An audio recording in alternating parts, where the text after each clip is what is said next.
Rift. If I can take a very brief moment to celebrate something, assuming no action breaks out. Faker, playmaker. God King himself has reached his 200th international game. And right now, he's looking to make it 2-0 against the Mad Lions. And as I say that, the gift is given that owner concedes first blood to Mad. That's not my fault. Yoya does get this one. Faker's going to be the target, but both junglers are here. All right, 2v2. Glacial path forward. Ring of Frost, rather, onto the little kitty cat. Pressure on the bottom lane. Kazi's under threat, forced to flash for his life, and the flamethrower just out of range. Faker, tick, tick, tick. The shield heaping him for alive for now. No flash for Niski. The sapling toss will go forward. That's the flash! Bramble toss smash! Ona gets one back, and now Niski's in a little bit of trouble. Starting to back away. He's low on mana, does not want that fight. And this is level 2. Berserker Greave rush for Guma, but mid lane dive. Hilly's here! Ferromancy crash down, ticking. It's Yoya with the kill. Hillisang will get taken down though. And it's secured by Faker. Now Yoya the target. Guma is ticking away. He's got the purple gun, got the root down, and got the backup of T1. Another kill to Guma. Yeah, the timing of that dive tanked up to like 10% of his life right there. Well, Faker's gonna not be able to do that just yet. Glacial Path this time round, ticking. He gets away. Yoya and Niski, they fumble it. They don't get that last hit. And that is the... Gonna get an early dragon. Yeah, overall, gold leads are talked about a lot in League of Legends, but concentration of gold is incredibly important, and especially when you have a comp like this that is so hyper-focused in one direction. Owner going to be able to pick up the dragon also. Wards here protecting both entrances. They easily pick... Should have been, wasn't really working out, but should have been turned into a really big level of map control. As, Niski. Well, Niski still got that E if he needs it, still got the flash as well. We'll be able to get over the wall. Takes a little bit more of a trade, but yeah, again, Owner shadowing this middle lane, always around whenever any threat is up. Cheeky recall, gonna get spotted. Got the ultimate available. Why are you recalling there? Why are you in the bush? Niski gets taken down for a, in my opinion, unforgivable recall occasion. This is honestly devastating for Mad Lions. Not only does that give over full pressure for this Rift Herald, but bottom side, you then leave Guma alone. He was pushing Karzi into his own tower there. They send the Rel back bottom side, and they're still making the play top. Looking for the initiation. Chasey's got the Maelstrom. Manages to get Zeus. He flashes over the wall. Chased by Chasey. Zeus still stays alive. Look at those fancy feet. Chasey's on the route. Not going to be able to find the kill just yet. Zeus still under the tower. Well, that's going on. 2v2 in the bottom lane. Gumayushi, he's got himself that quiver. Looking for the crash down. Hilly turns his attention back to Kiri. Gets turned into a munchkin. Finally, Zeus is down. The feathers are pulled backwards of the Moonlight Vigil. Is dodged by the Feather Storm. There's no E available. Flash away from Guma and T1. They've got the first of the fight. Guma's looking for the next. The E comes back up. The cleanse keeps the chase alive. Kazi and Hilly got so close, but damn, they were so far. Now Niski's in trouble. Faker's running him down. Goes all out under the tower. The third proc in the queue. Flashed away from underneath the tower and flashed. 1-for-1 in the mid lane. And somehow Kazi escapes. Oh my! They called down Owner instead. The third and fourth summoner spell with Faker coming down to try and protect. Listen, 2,000 gold is the lead. I would like to ask the observers to quickly toggle over to the individual player golds when they get a chance. Nature's Gasp is thrown out. That 2,000 gold, 1,500 of that lead is with Guma. Kazi gets pushed all the way backwards from a beautiful engage from Ona. And that is 3 more kills to T1. It was just beautiful. And the tower. And they got the Herald from way back, right? When Zeus was able to stay alive, the rest of the team was like, good luck. You try and stay alive as long as you can. We know you're going to go down, but we're going to get the Herald. They didn't even need the Herald here. They could have left it in their pocket because the 3v3 goes disastrously wrong. And when you have a composition like this, and the Aphelios is this fed with the Catalyst was nerfed on this patch, we still see the value of it, particularly when you're a pick like the Karma that loves staying in lane for a long time, keeping your opponent under pressure. And it also means in situations like this, you're not going to be able to dive in. Yeah, I mean, the Abyssal Mass and the Evan Shroud last time too, they're getting these little things to amp all the other little sources of damage. Little source of damage? Yeah. Who might you be referring to, Kobe?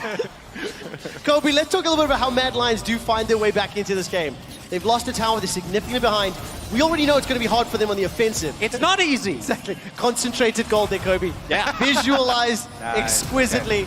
Plus 2,000. Chasey forced to flash defensively once more.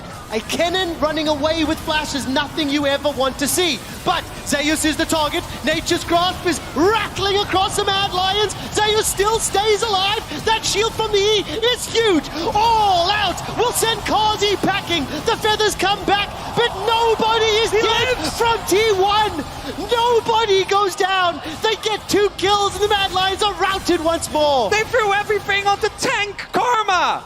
Got his teammates. And even if Guma is out of position, as long as he has Flash and Cleanse, you're basically always playing one fight behind, right? You need to force those summoners, which in of itself I think is a big task, but then you need to be able to then get away from the fight, because if he flashes and cleanses, you're probably not going to be able to win it, and then find another one of those angles. So now it's, you're hoping for a mistake, you're hoping for a misstep. What we've seen from T1, what we've seen in terms of their season, in terms of the last 2 years, the likelihood is incredibly low.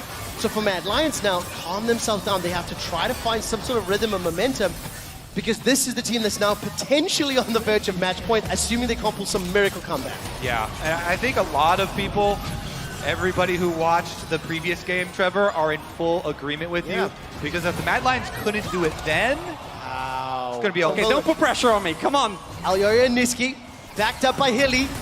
Faker will get rooted in place, locked down, all out. 3 members pushing forward. This isn't the highest damage trio.